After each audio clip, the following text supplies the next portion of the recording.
Evolution teaches us that the next generation is always better than the one before it, but when it comes to cars, yeah, that's not always the case. Hey guys, Stype here, bringing you a top 7 list of cars that got worse than before. Part 2. Let's begin with the Honda Civic Type R. Aside from the Supra, I don't think that any other car in the world has more fanboys than the Fast Civic. Whether we're talking about the earlier, lightweight generations or the later ones that are bursting with power straight out of the factory, each Civic Type R comes with an army of zealots who are willing to defend its supremacy even against some supercars. Well, when I say each Type R, I mean each except for the FN2 generation. Compared to its predecessor, this one came with more tech and a roomier body, which is good, but as a side effect, it was noticeably heavier. Damn! Luckily, Honda gave it some extra power to deal with all that chunk. And so while the old one had to make do with just 200 horses, the FN2 was cranked up all the way to 201. It had 1 horsepower more. Just 1. Needless to say, that was not enough, and as a result, this new Type R would lose to the old one around the track. Worse still, it was less enjoyable on the regular roads too. Switching from a double wishbone suspension to a much inferior torsion beam had made it unforgivingly, backbreakingly stiff. Ow! And finally, let's address the elephant's trunk in the room. This little detail worked great on the CRX, but here, not so much. And when you look at the rear view mirror, it didn't work at all. Easily the worst Type R ever made. But let's do a 180 and talk about the best saloon car ever made, the Mercedes W124. If you ever heard about the old Mercs being over-engineered, chances are that this is the car that's being talked about. Here's some examples. The wiper. It has only one, but thanks to its oscillation mechanism, it cleans more windshield than your regular 2 blades. The structural integrity was so stiff that a monster truck couldn't crush it. And then there was the engine. You couldn't kill it, even with some TNT sticks. This caused a bit of a problem for Mercedes. Because the 124 was so well built and reliable, their spare parts business was starting to lose them some serious money. Clearly, the successor could ease up on the quality a little bit and still be a good car. It's just that Mercedes didn't know how little a little bit is. This new model, now called the E-Class, was the result, and, well, let's just say that it was the start of the Mercedes decline. It had issues with the electrics, the lights, the switches, the window regulators, catalytic converters, dashboard cracks, harmonic balance failures, whatever that is. But the main problem was rust. Here, and here, and here, and everywhere. It was like a dissolving tablet on wheels. No wonder that the Mercedes customer satisfaction rating went from the first spot down to 9.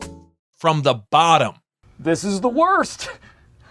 Next up, the Ferrari. Yes, Ferrari is a car, but it's also an object of desire and human aspirations. If you've made it in life, then there's no better way of showing that than showing up in a red exotic from Maranello. Well, as long as it's not one of these. While everyone loved the previous 308, 328 family, by the late 80s they were getting a bit outdated, so a brand new model was desperately needed for Ferrari to keep their celebrity customers happy. The new model was called the 348, and although it came with an all-new engine, a new gearbox straight out of a Formula 1 car, and a new Testarossa-inspired design, this car was hardly an improvement over the old ones. The power went up by a mere 10%, which made it faster than its predecessors from the mid-70s, but against the modern crop of much cheaper sports cars from Japan, not at all. A stock Toyota Supra could outdrag it. A more computerized Nissan 300ZX could outslalom it. And then there was the Honda NSX. It was outright better in every way. Prettier, more usable, more reliable, faster too. It's got more vroom vroom and it's boom boom, you know what I'm saying? If you still wanted a Ferrari, you were just a badge-worshipping idiot. The former boss of Ferrari kind of confirmed that too when he called the 348 one of the worst cars we've ever made. Honestly, the 355 couldn't come soon enough. At number 4, let's talk about the Dodge Challenger. The old one, the brute one. Yes, you could cheap out and go for a slant 6, but most people didn't, and instead went with bigger and bigger and bigger and bigger and bigger V8s. The formula was simple: more displacement equals more power. And our granddads just couldn't get enough of it. But then in 1971, the shit hit the fan. The politically caused oil crisis resulted in a huge gas shortage, which meant that now the formula was flipped. More displacement equaled fewer miles per gallon. This spelled doom for all big engine performance cars. GM detuned the Corvette down to just 160 horsepower. The new so-called Mustang II topped out at a mere 120 horses, and the Challenger was simply killed off. But 3 years later, it was back as a rebadged Mitsubishi Lambda. Maximum power output? Either 77 or 105 anorexic horses. Now, here's the thing. There's nothing wrong with selling an imported car for a bit of profit, but it's incredibly wrong if you put a Challenger name on a Mitsubishi Econobox in the process. Challenger was like an embodiment of America. Big, brash, extremely powerful, and endlessly proud of it. And now it's a crappy little car made by some Japanese company, the same company that built the fighter planes seen around Pearl Harbor not that long ago. That's not cool, man. Not cool at all. A somewhat similar story happened inside the old Upside Down land too. For decades, Holden Commodore was the most popular car in Australia, and the peak of that was the fourth VF generation. Over $1 billion was spent on the development of this car, making it something that each Australian could be proud of. Especially when we're talking about the HSV versions. These were the roided up models with big V8 engines from Corvettes and Camaros, huge wheels, aggressive body kits, and a whole set of go-fast tech. You thought Germans were making the ultimate super saloons? Bitch, please. But then the market changed, and all of a sudden people didn't care about saloon cars anymore. SUVs were the new it, and spending another $1 billion on the next generation saloon was just too much to ask. Instead, GM forced Holden to simply slap the Commodore's name on a Vauxhall insignia. No other changes, no distinctive design, no rear-wheel drive, no 50-50 weight distribution, no big V8 monster models, just the name on the trunk. That was it.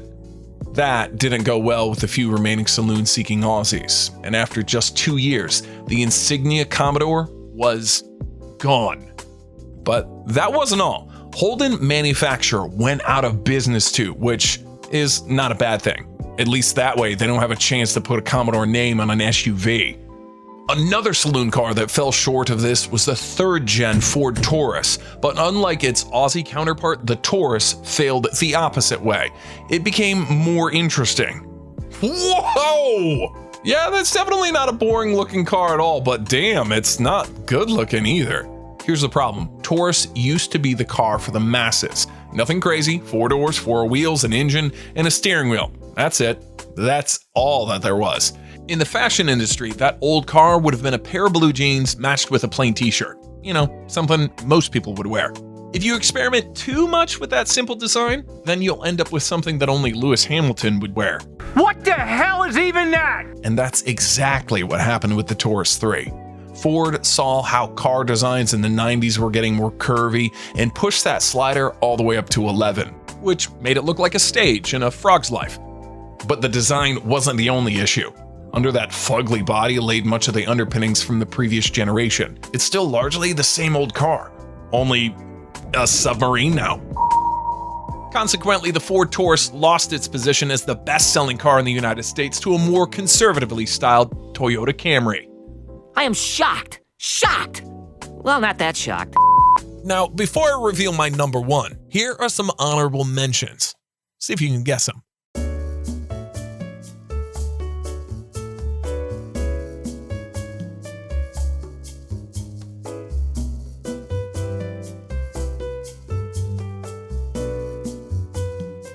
And at number one, it's the 7th generation Toyota Celica, a car so bad that it put an end to the entire dynasty of these cars.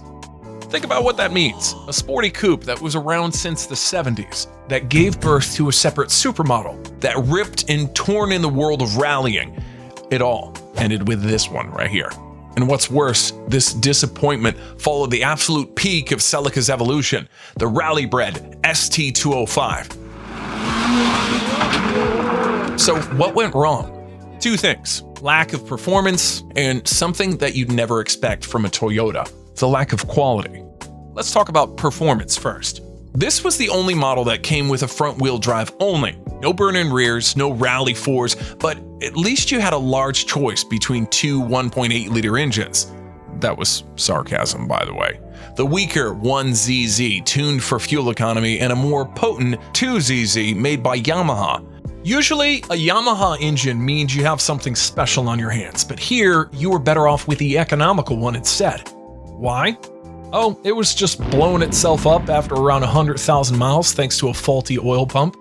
It also had rust issues. The interior was so gray that the Soviet cities looked like a rainbow next to it. And well, when even Scotty, quote, "the Toyota Celica is the greatest car ever," Kilmer tells you not to buy this one, then you know it's bad. All right, I've talked enough for today. See you in the next one. Cut!